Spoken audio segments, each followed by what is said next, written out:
Israeli হামলায় ধ্বংসস্তূপে পরিণত হয়েছে উত্তর গাজা। ইসরায়েলি বাহিনীর নতুন করে চালানো তীব্র সামরিক অভিযানে পুরো এলাকা এখন বিধ্বস্ত। শহর আর গ্রাম কোথাও নেই প্রাণের স্পন্দন। একদিনে নিহত হয়েছে অন্তত ৬০ জন আর আহত হয়েছে প্রায় ৪০০। গাজা যেন প্রতিদিনই হারাচ্ছে তাদের সন্তানদের।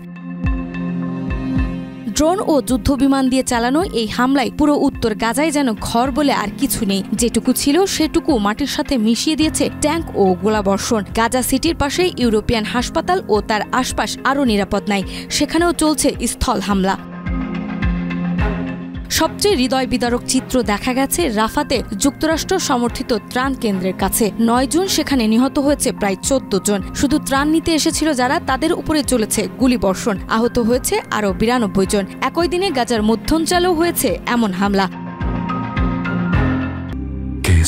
শেকড় থেকে শিখরে। গাজার স্বাস্থ্য মন্ত্রণালয় জানিয়েছে এদিন এককভাবে ৬০ জন নিহত হন। আর পুরো যুদ্ধে প্রায় এখন পর্যন্ত নিহতের সংখ্যা ৫৪,৯২৭ জন। তাদের মধ্যে নারী ও শিশুদের সংখ্যাই সবচেয়ে বেশি। এদিকে গত ১৯ জানুয়ারি একবার যুদ্ধবিরতির ঘোষণা করেছিল ইসরায়েল, কিন্তু ১৮ মার্চ থেকে আবারও শুরু হয় অভিযান। দ্বিতীয় দফায় নিহত হয়েছে আরও ৪,৬৪৯ জন।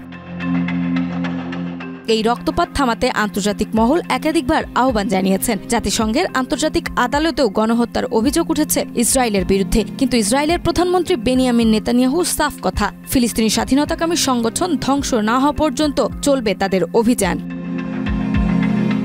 নাজমা, মাই টিভি।